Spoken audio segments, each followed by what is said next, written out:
And I now have in the studio with me Astrid McGeehan, who's a photographer, and she's just published a new book, The Elmbridge 100, A Visual Journey. Good day. Hello. Hello, Astrid. Right, and I know you've got an exhibition on the Riverhouse Barn Art Centre at the moment as well, but perhaps before we get on to the exhibition and your book, perhaps we'll find out a bit about you. When did you start photography? I started photography in about 2007, and I think it must have had to do with my husband, who dragged me out into the countryside on country walks and climbing mountains and hills in the lovely countryside in this country, which must have induced me to want to capture it and preserve it in photographs. Right, so it's been very much a hobby that's developed? It has developed over the years, and I have been on a few trips specifically for the photography, but I equally enjoy just popping out around the corner in the local area and taking snaps, so to say. Right, okay. And you live in Walton-on-Thames? Yes, our family moved to Walton-on-Thames in 2004. Well, we used to live in West London, but needed a little bit more peace and quiet and more space for the family. Right, but still in easy reach of London. It is, yes. Yes, yeah, but remarkably, we got this lovely countryside around us, haven't we? Yes, it's remarkable that such an urban area has so many lovely places, and many people are not necessarily aware of them. So when I came up with the idea for the book, I was myself doubtful whether I would be able to find many photographs. But as the project developed, I was surprised myself how many beautiful corners there are. Right, yes, indeed. So the book's called then The Elmbridge 100, A Visual Journey, and this is linked back to the Elmbridge 100 project in 2009. Indeed. I was thinking of making a local book, and while I was trying to find a hook to make it more interesting, I came across the Elmbridge 100 History Project. And I found it very interesting that the people who were involved, such as schools, museums, charities, researched famous and infamous folk who lived in Elmbridge and worked in Elmbridge in the past. They researched about 650 biographies, and then a panel selected about 100 of them, exactly 100, as to be the most influential in the past. And I thought this was an interesting angle, which led to me considering making a book with 100 photographs, all taken in the borough. Right, yes, so you've got 100 photographs in here, and they're both your photographs then, and also you've been running a composition with local schools. Yes, I wanted to continue the spirit of this community involvement in the book, as it was in the History Project. So I invited students from all the local senior schools to participate in a photography competition and asked them to submit their photographs, all taken in Elmbridge. And then we selected the 10 best photographs, and they are all included in the book. And one student was crowned the overall winner of the competition, which is Bryony Ross, with her very unusual image of an electricity pylon. I know. I'm looking at it. It's a stunning picture, isn't it, nonetheless? It's got a deep blue sky in the background, but it's sort of looking up the pylon from underneath, really, isn't it? Yes, it's an unusual perspective that not everybody would immediately think of when trying to photograph a pylon.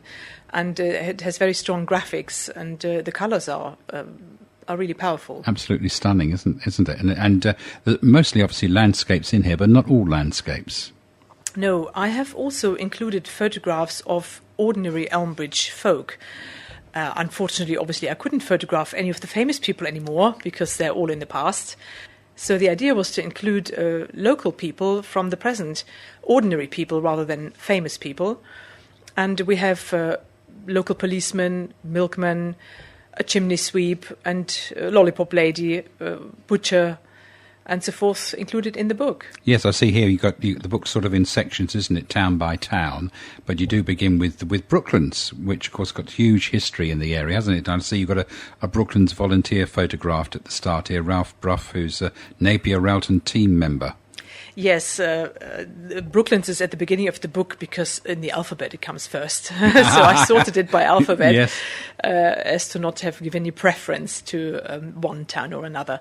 But Brooklands is a very important part of the Elmbridge history, and Ralph is the mechanic at Brooklands Museum that looks after the Napier Railton car. Yeah, amazing. Got some lovely photographs, even of the old sheds there the racing teams used to operate out of, with their names and logos on them and so on, and Concorde, the nose of Concorde, etc. I see the start there. Of course, you've got an introduction by Michael Aspel, OBE. Yes, Michael was a member of the panel that was involved in the history project and selected the 100 most famous people. And so when I was starting to work on this book, I thought it would be good to have him put down his thoughts on the project, and he kindly agreed to do so. Yeah, very good indeed. I love this chimney sweep as well. David Russell here in Claygate. Real people have real fires.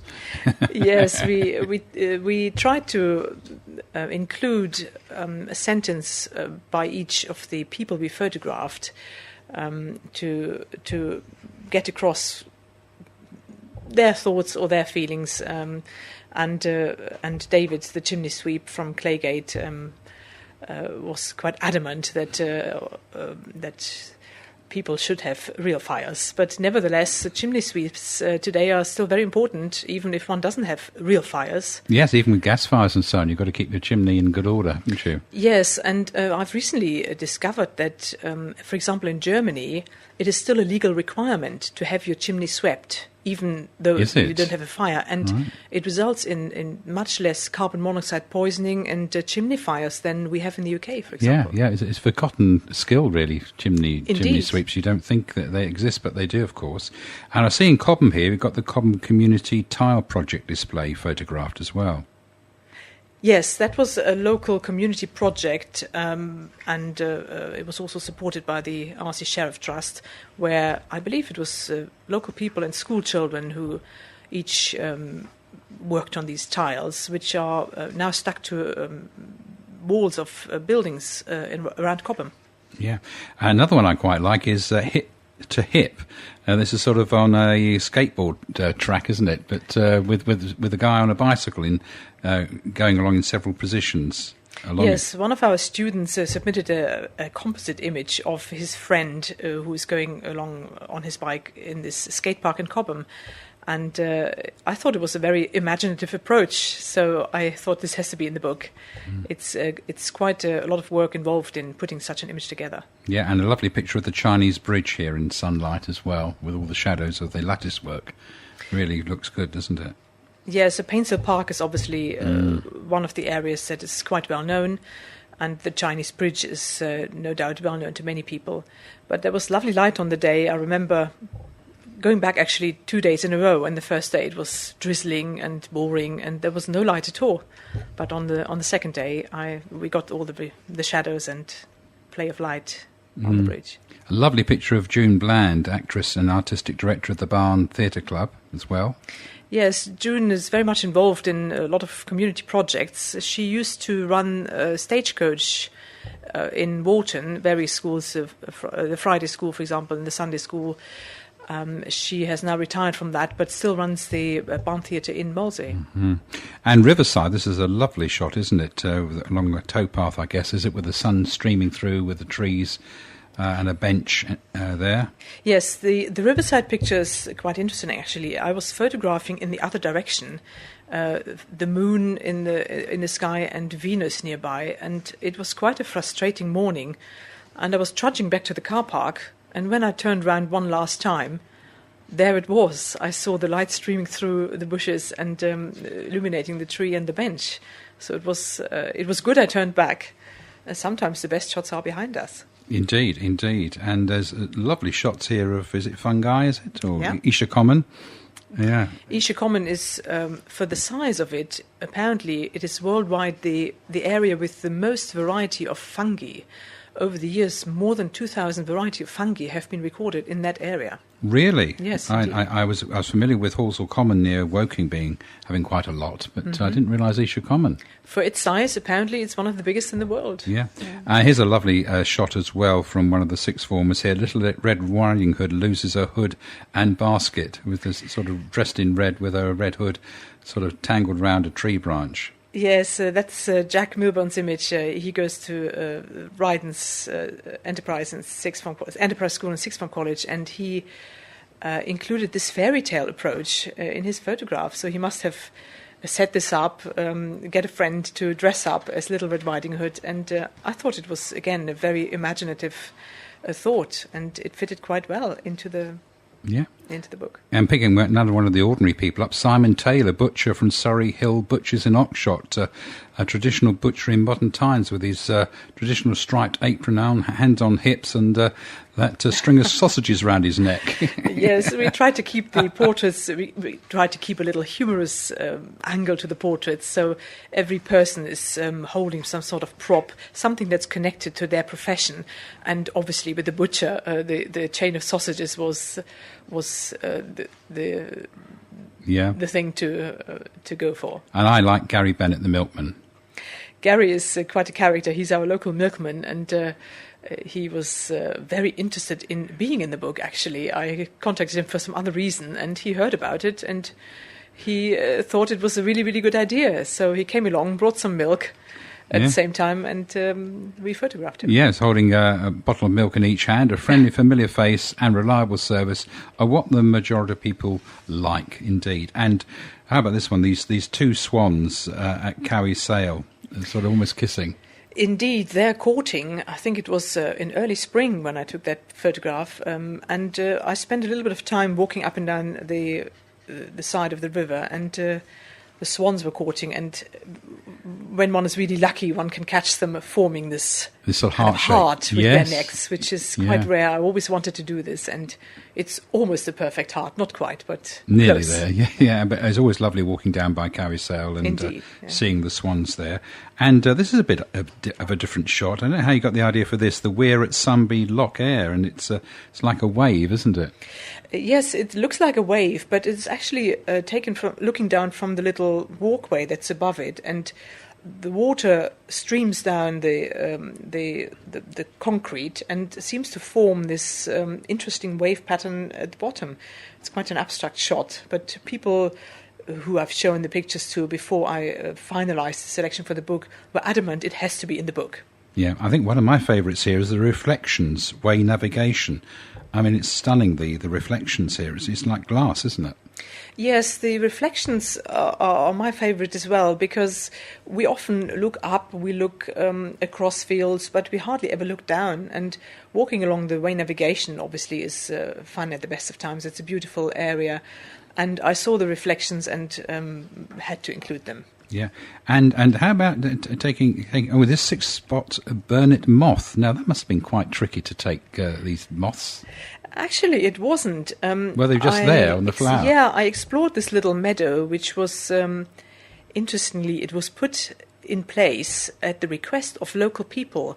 It was. It used to be a part of a school field, which was sold in Weybridge, and part was built on with housing development, and the other part was promised to local people. And having been asked what they would like to see there, most of them wanted a quiet flower meadow. So this was planted and set up, and it's now, I believe, in its 3rd or 4th year, and there's some lovely flowers there, and the moths are there, insects, bees, everything. And it's right in the middle of Weybridge. People should go and explore. Very relaxing to be there. Yeah, that's Churchfield Meadows, I see. Indeed, Churchfield's Meadow, yeah. Yeah. So the book is published? It is published. It must be quite thrilling to see it in print. Yes, once you get the box with the advanced copies and you take out the first one, it's really a great feeling. You see it finished. The finished product made me feel a little bit proud. I'm sure. And for people who want to go and actually see these photographs and the book, obviously, I know you've got this exhibition going on until the 30th of November at the Riverhouse Barn Arts Centre. Yes, we are at the Riverhouse in Wharton, daily now between 10 and 4 every day of the week. I will be there on most days. We have about 30 or 32 photographs from the book in the exhibition, including all the students' pictures and some others, obviously. And the book is for sale, as are the photographs. And we are also fundraising for Princess Alice Hospice in the process. So £1 for each sold book and £5 for each sold print will go to the hospice. Absolutely amazing. Yes, now the book's $17.99. Yeah, right. And if people want to buy the book, is it best to go to the exhibition, or can they get it other ways? They can get it other ways, but we have a special price on while the exhibition is running for $14.99. So it would be advisable to come and see the photographs anyway and make good use of the special offer. Right. They make lovely Christmas presents. Yeah, I was going to say just that, and really a great memento of our borough of Elmbridge.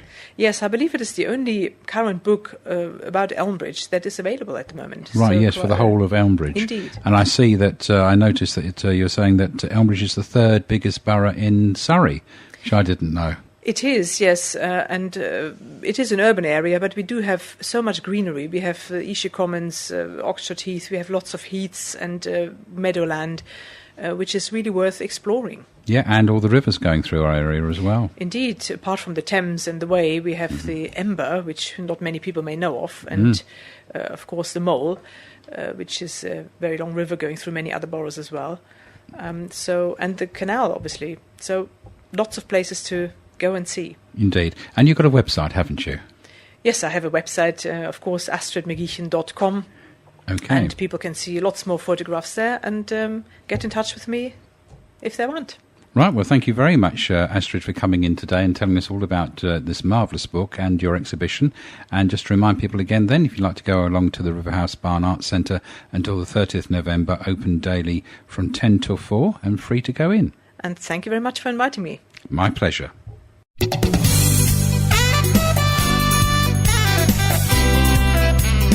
Brooklands Radio.